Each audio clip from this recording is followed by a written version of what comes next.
தெலங்கானா மாநிலம் ஹைதராபாத்தில் உள்ள எல்பி நகரில் கட்டுமான பணியின் போது திடீரென மண் சரிவு ஏற்பட்டதில் 3 தொழிலாளர்கள் உயிருடன் மண்ணுக்குள் புதைந்து உயிரிழந்தனர். கூடுதல் விவரங்களை செய்தியாளர் பாலாஜி வழங்க கேட்கலாம். பாலாஜி, வணக்கம். இது விபத்து என்பது எப்படி நிகழ்ந்தது? விரிவான விவரங்களை பதிவு பண்ணலாம்.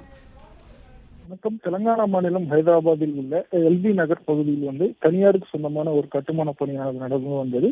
இந்த கட்டுமான பணியின் போது கீழே அடிவாரத்தில் உள்ள இந்த பூமி தளம் என்பது போடுவார்கள். அந்த போடும்போது கிட்டத்தட்ட 50 அடி பாலம் ஆனது தோண்டப்பட்டது. அந்த மண் மேலே இருந்தபோது திடீரென அந்த மண் சரிவானது ஏற்பட்டதாக போலீசார் தகவலான தெரிவிக்கப்பட்டுள்ளது. இந்த மண் சரிவின் போது கட்டுமான பணியில் ஈடுபட்ட 3 தொழிலாளிகள், பீகார் சொந்தமான 3 தொழிலாளிகள் சம்பவ இடத்திலேயே உயிரிழந்ததாக முதல் கட்ட விசாரணைகள் தெரிய வந்தது. தற்போது அந்த பகுதியில் வேறு யாராவது இருக்கிறார்களா என்றும் மேலும் தேடப்பட்டு வருகிறது.